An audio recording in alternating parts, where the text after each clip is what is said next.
வணக்கம். டிஎன்பிஎஸ்சி மற்றும் எல்லா கவர்மெண்ட் எக்ஸாமுக்கும் வரக்கூடிய ஒரு கேள்வி. ஃபஸ்ட்டு கொஸ்டின் பார்க்கலாம். ஒரு தேர்வில் ஒரு மாணவன் ஒவ்வொரு சரியான பதிலுக்கும் 4 மதிப்பெண்கள் பெறுகிறான். ஒரு தேர்வில் ஒரு மாணவன் ஒவ்வொரு சரியான பதிலுக்கும் எத்தனை மதிப்பெண்கள் பெறுகிறான்? 4. மேலும் ஒவ்வொரு தவறான பதிலுக்கும் 1 மதிப்பெண்ணை இழக்கிறான்.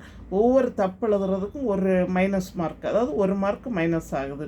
அப்படின்னா அவன் 60 கேள்விக்கு பதில் எழுதி 130 மதிப்பெண்கள் பெற்றால், 60 கேள்விக்கு பதில் எழுதிட்டு இப்போ எவ்வளோ மார்க் வாங்குறான்? 130 மதிப்பெண்கள் பெற்றால் அவன் சரியாக எழுதிய கேள்விகள் எத்தனைன்னு கேட்டிருக்கிறாங்க. அப்படின்னா நமக்கு பாருங்கள், ஏ ஆன்சர் 40 கொடுத்துருக்காங்க, B answer 38, C answer 46, D answer 50. என்னன்னு பார்க்கலாம். இப்போ ஒரு தேர்வில் ஒரு மாணவன் ஒவ்வொரு சரியான பதிலுக்கு 4 மதிப்பெண்கள் பெறுகிறான். நமக்கு இப்போ சரியாக எழுதிய கேள்விகள் எத்தனை? இப்போ ஃபஸ்ட்டு என்ன செய்யணும்? சரியாக எழுதிய கேள்விகள், சரியாக எழுதிய கேள்விகள், கேள்விகளை என்னென்னு எடுக்கிறோம்? எக்ஸ். ஓகே, சரியாக எழுதின கேள்வியை என்னென்னு எடுக்கிறோம்? எக்ஸ்ன்னு எடுக்கிறோம். நெக்ஸ்ட்டு, ஒவ்வொரு தவறான பதிலுக்கும் 1 மதிப்பெண்ணை இழக்கிறான். அவன் 60 கேள்விக்கு பதில் எழுதி 130 மதிப்பெண்கள் பெற்றால், அப்படின்னா தவறாக எழுதிய கேள்விகள் எவ்வளோன்னு பார்க்கணும். தவறாக எழுதிய கேள்விகள் ஈக்குவல் டு 60 மைனஸ் என்னென்னு எடுக்கணும்? எக்ஸ்.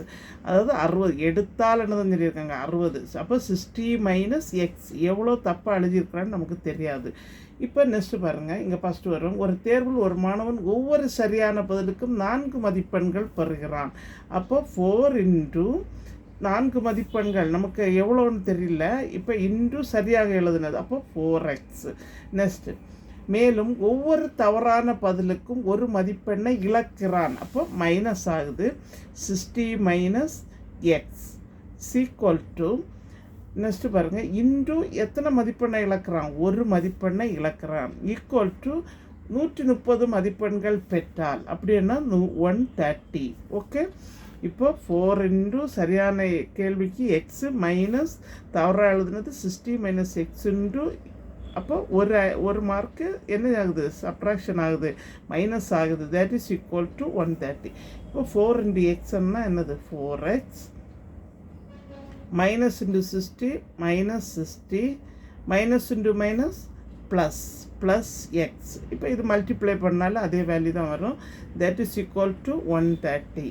இப்போ 4x ப்ளஸ் எக்ஸ் என்னன்னா எவ்வளோ வரும்? 5x. இதுக்கு வேல்யூ இல்லைன்னா 1.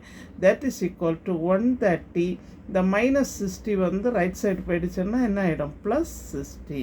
That is equal to 5x equal to 130 plus 60 எவ்வளவு? 190.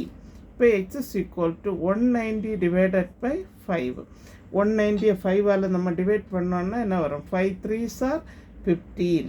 பேலன்ஸ் 4 வருது, 40. அப்போ 8. ஆன்சர் என்னது வருது? 38. இப்போ எக்ஸோட வேல்யூ எவ்வளோ வருது? 38. சரியாக எழுதிய கேள்விகள் எத்தனை கேள்வி கரெக்டாக எழுதியிருக்கிறான்? 38. சரியாக எழுதிய கேள்விகள், எழுதிய கேள்விகள் எவ்வளவு? Equal to 38. நம்மளோட answer B answer is correct, 38. எங்கள் சேனலில் புதுசாக பார்க்குறவங்க சப்ஸ்கிரைப் பண்ணுங்கள், லைக் பண்ணுங்கள், ஷேர் பண்ணுங்கள், கமெண்ட் பாக்ஸில் கமெண்ட் சொல்லுங்கள். இது மாதிரி கேள்விகளை நல்லா படித்து நல்ல தேர்வுள்ளதை வாழ்த்துக்கள்.